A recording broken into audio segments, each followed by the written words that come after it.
स्थानिक स्वराज्य संस्थांची निवडणूक डोळ्यासमोर ठेवत सत्ताधारी महायुतीच्या 54 आमदारांना त्यांच्या मतदारसंघात विकास कामांसाठी प्रत्येकी 5 कोटी याप्रमाणे 270 कोटींचा निधी मंजूर करण्यात आलाय।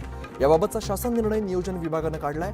विधानसभेप्रमाणेच स्थानिक स्वराज्य संस्थांच्या निवडणुकाही जिंकण्यासाठी महायुतीने मोर्चे बांधणी सुरू केली आहे।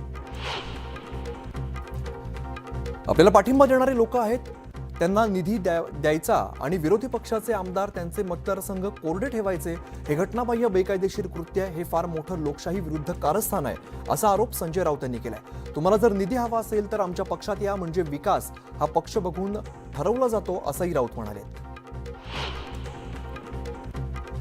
निधी वाटपात अन्यायाची परंपरा तुम्ही सुरू केली तेव्हा भाजप आमदारांना निधी दिला नाही, 12 आमदारांचं निलंबन करून मानधन बंद केलं असं प्रत्युत्तर नवनाथ बन यांनी दिलंय। लोकशाहीचा खून तुम्ही केला होता, आता नैतिकतेचा दाखला देऊ नका, अशी टीका बन यांनी केली आहे। सरकार स्थापन करताना मुख्यमंत्री आणि उपमुख्यमंत्री दुजाभाव न करण्याची शपथ घेतात, मात्र आमदार नसलेल्या ठिकाणी निधी न देण्याचा सरकारचा निर्णय म्हणजे या शपथेचा हरताळ फासण्याचा प्रकार आहे। आमदार सतेज पाटील यांनी राज्य सरकारवरती जोरदार हल्लाबोल केलाय। मुंबई महापालिका निवडणुकीत काँग्रेस पक्ष ठाकरे बंधूंसोबत एकत्र लढणार नाही असं वक्तव्य भाई जगताप यांनी केलं। यावरून मोठा गदारोळ उडालाय। मुंबई महानगरपालिका निवडणुकीत राज ठाकरे सोडाच, पण आम्ही उद्धव ठाकरेंसोबतही लढणार नाही असं भाई जगताप म्हणाले। राणा दाम्पत्य भाजपाची गुलामगिरी करतात, माझ्यावरती टीका करण्यासाठी राणा दाम्पत्यांना देवाभाऊंनी कार्यक्रम दिला असा हल्लाबोल बच्चू कडूंनी केलाय। नवरा युवा स्वाभिमानमध्ये आणि बायको भाजपामध्ये, हा कसला स्वाभिमान, अशी टीका बच्चू कडूंनी केली। भाजप कार्यकर्त्यांच्या आंदोलनाविरोधात भाजपाचे माजी उपमहापौर राजेश काळे मैदानात उतरलेत। राजेश काळे पक्षाकडे शिस्तभंगाच्या कारवाईची मागणी करणार आहेत। आंदोलन स्पॉन्सर असल्याचा आरोप सुद्धा राजेश काळेंनी केलाय।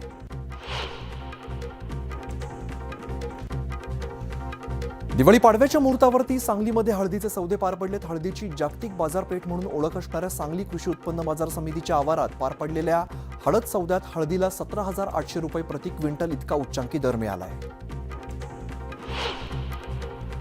कराड बाजार समितीत गुळाला 4,501 रुपयांची उच्चांकी दर मिळालेला आहे। पाडव्याच्या शुभ मुहूर्तावरती गुळ सौद्याला प्रारंभ झालाय, तर अतिपावसामुळे गुळाचा दर 5,000 जाण्याची शक्यता आहे। त्र्यंबक रोड विस्तारीकरणाच्या नावाखाली अनावश्यक जागा रिकामी करण्याच्या कारवाईला शेतकरी व्यापारी यांनी विरोध केलाय। हिंदू जन आंदोलन अशा आशयाखाली सर्व शेतकरी व्यापारी साधू संत रस्त्यावरती उतरलेत।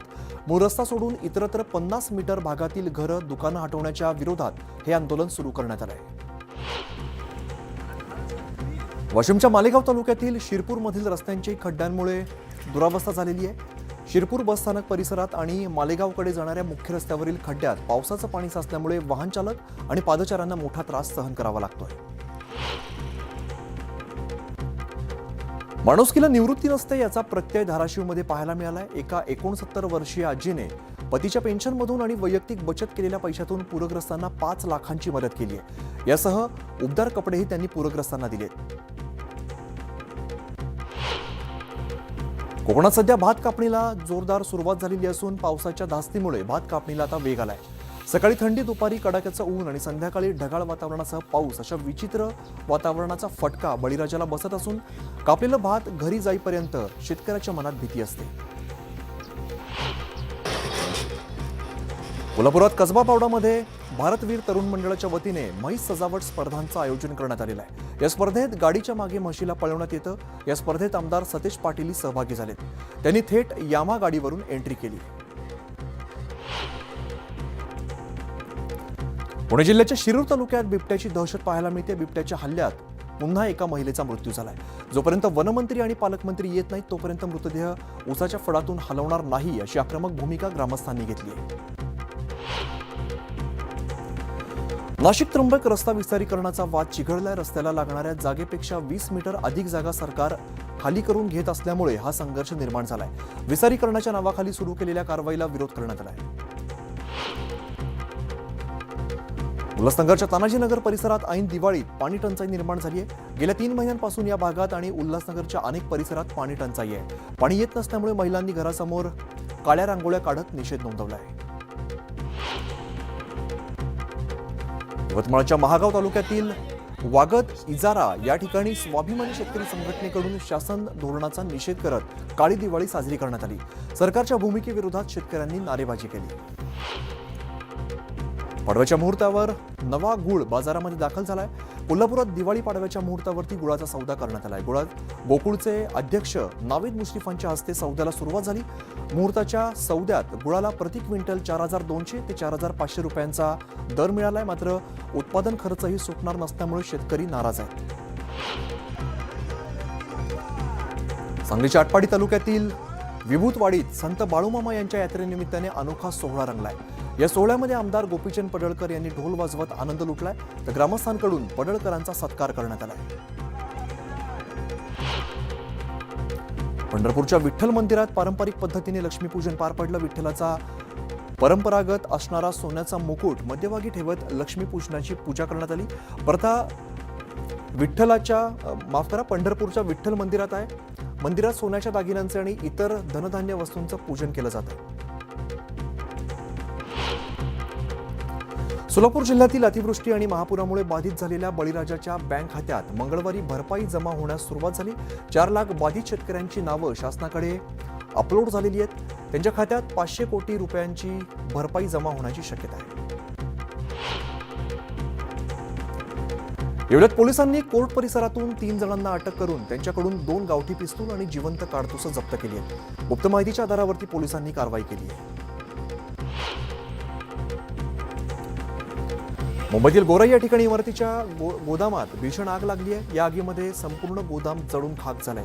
आगीचं कारण अद्याप अस्पष्ट आहे। नवी मुंबईच्या दिघा रेल्वे स्थानक परिसरात ग्रीन वर्ल्ड इमारतीत फटाक्याच्या रॉकेटमुळे आग लागली होती।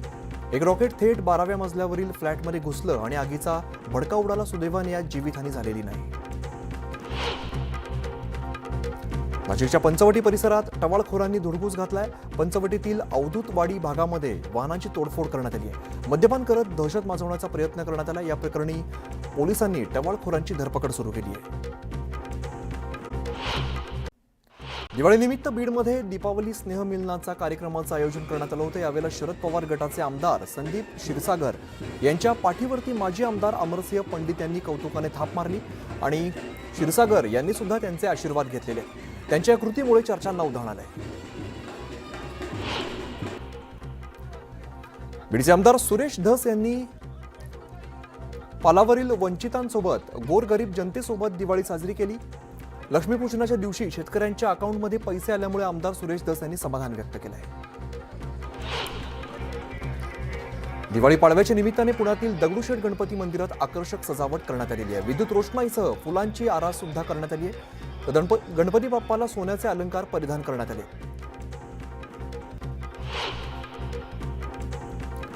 लक्ष्मीपूजनाला लक्ष दिवे आणि फटाक्यांच्या आतषबाजीने नाशिक शहर उजळून गेलेलं आहे। शहरात मोठ्या प्रमाणात फटाक्यांची आतषबाजी करण्यात येते, तर नाशिकमधील या प्रकाश वर्षाची दृश्य ड्रोनद्वारे टिपण्यात आली आहेत।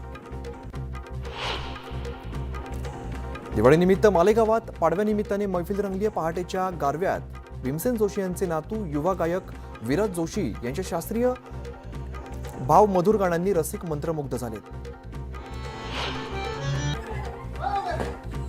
शहापूर तालुक्याच्या ग्रामीण भागात अनोख्या पद्धतीने बलिप्रतिपदा साजरी करण्यात आली। बैलगायींना सजवून पेंड्यांची होळी पेटवून त्या आगीवरून जनावरांना ओलांडलं जातं आणि अनोखी परंपरा गेल्या शेकडो वर्षांपासून ग्रामीण भागात जपली जाते।